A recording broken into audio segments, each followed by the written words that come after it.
Shri Jagadambaye Namaha. Shri Gurubhyo Namaha. So we have finished the Argala Stotram. Next one is the Keelaka Stotram. So Argala is the lock and Keelaka is the key. So we saw in Argala Stotram how it gives us the mantras to lock ourselves out from the external distractions, as well as it gives us the medium to pray and eulogize Divine Mother so that she helps us in unlocking our inner energy. When it comes to the Keelaka Stotram, Keelaka is the key. But what are we going to unlock with this key? Why do we need this key? So before we move on, one thing that we did not cover in the first discussions on Argala Stotram is that Devi Mahatmyam as a text is part of Markandeya Puranam. So it is a narrative narrated by Rishi Markandeya. So Markandeya Rishi also eulogizes Shiva. Before we move on to Shakti, he praises Shiva, who has given this Vidya of Devi Bhakti to the people. So he is a sort of guru, the guru who has given the key to the Shishyas. So if we see the avatars of Shiva,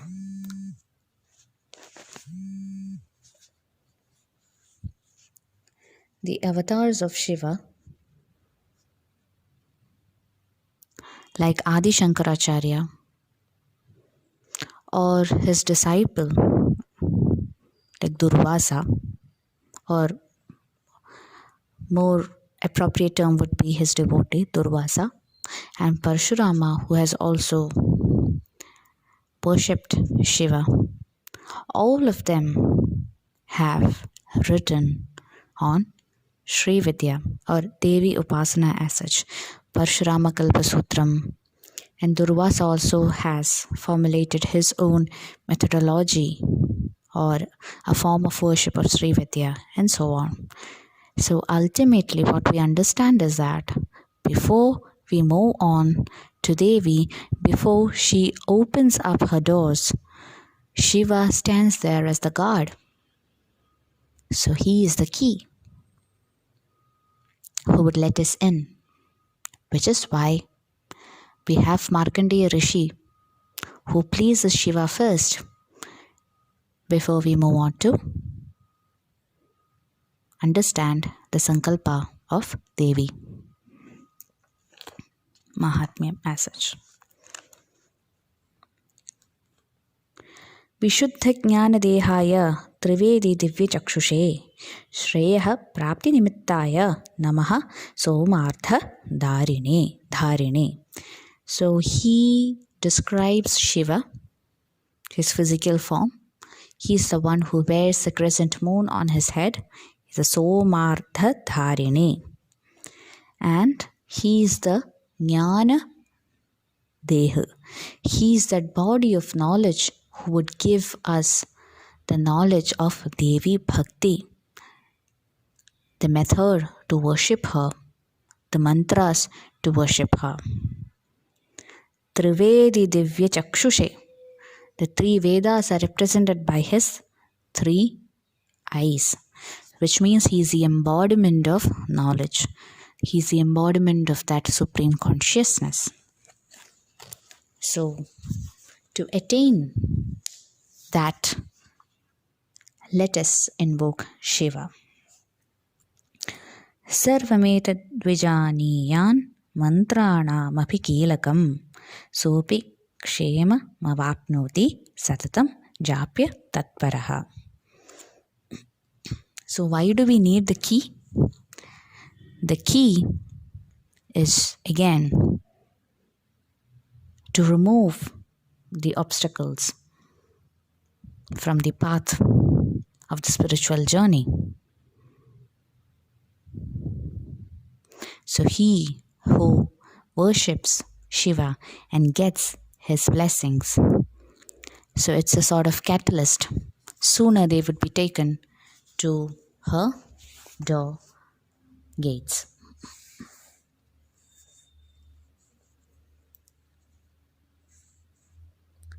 So we have to understand there is a sort of hierarchy among the gods, right? For example, if we have to do something in the village panchayat, we cannot go to the municipal corporation and ask them to do.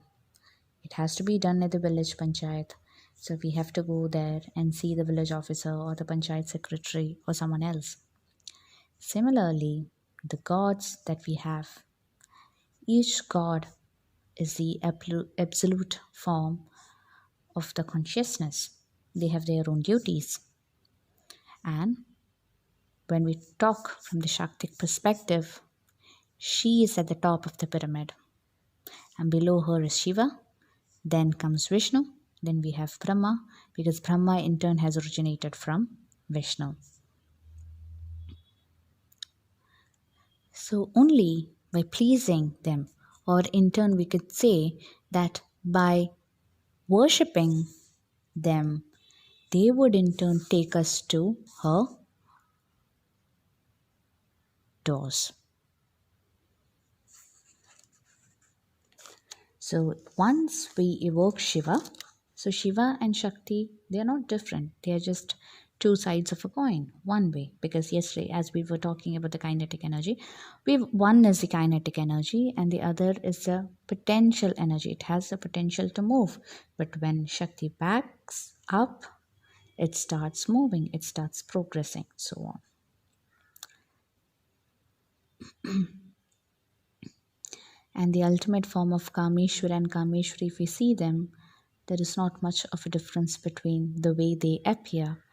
Only the gender is different. Rest is all the same. So basically they are the same. But we have also seen how Shiva has been instrumental in distributing the knowledge of Devi Bhakti, which means he is also the guru for worshipping Devi. सिद्ध्यन्त्युच्चाटनादीनि वस्तूनि सकलान्यपि एतेन स्तुवतां देवी स्तोत्रमात्रेण सिद्ध्यति. So now we have to understand, whichever text we take, there are certain hymns that eulogizes it to the most, because whatever text that we are dealing, that becomes the ultimate truth at that point of time. We have 18 Puranas, Mahapuranas, Upapuranas. The storyline remains the same. The Devas come and they defeat the demons or the evils or the asuras. So it's always the victory of the good over the bad, the positive over the negative. But then why do we have 18 Puranas? As our temperament changes, we can associate ourselves with whichever Purana we want. So for that fact, every Purana that we take, it's an ultimate truth in itself. Similarly, here it is said that if you recite Saptashati, there is no need to recite any other hymn. Why? Because first you are worshipping the Divine Mother. She is at the top. She is the force behind creation, sustenance, and destruction. So she is the ultimate happiness as well as the truth. She destroys the maladies, internal and external. She vanquishes the enemies. What else do we want? So Saptashati is the ultimate stotra and no need to recite any other text. This also gives us a simple message that we don't have to spend our lives reading each and every text. Just choose one, anchor on it, and keep reading it again and again until you realize what the text says and until the text takes you to her or the supreme bliss. न मन्त्रो नौषधं तत्र न किञ्चिदपि विद्यते विना जाप्येन सिद्ध्येत सर्वमुच्चाटनादिकम्. So it again says, the benefits that we can reap out of Saptashati is something countless and boundless. There is nothing that it cannot cure. It can cure any kind of maladies. It is that powerful. Samagranyapि siddhyanti loka शंकामिमां हरः कृत्वा निमन्त्रयामास सर्वमेवमिदं शुभम्. Saptashati is significant in removing or erasing the obstacles, the ignorance, or the doubts in our mind. And you don't need to have any doubt. Saptashati is the ultimate. Shiva says, just chant Saptashati. So now you have Shiva as the deity who testifies for Saptashati. So he says there is nothing else that you have to read, just read Saptashati. What is the use of this life if you don't read Saptashati and keep chanting other mantras? So when we talk about Keelakam, we said it is a key. A key to what? It is the key to influence us to stick on to the text and read it again and again. It compels us to read it because it is said that it is the ultimate truth. It is the most powerful text in the world. So when we take other texts too, we find a similar discussion happening. So the logic behind it, at least if a person is able to anchor to any of the one texts, that would ensure that he is on the right path towards realization. Stotram vai chandikayastu taccha guhyam chakarasaha samaptirna cha punyasya tam yathavanniyantranam.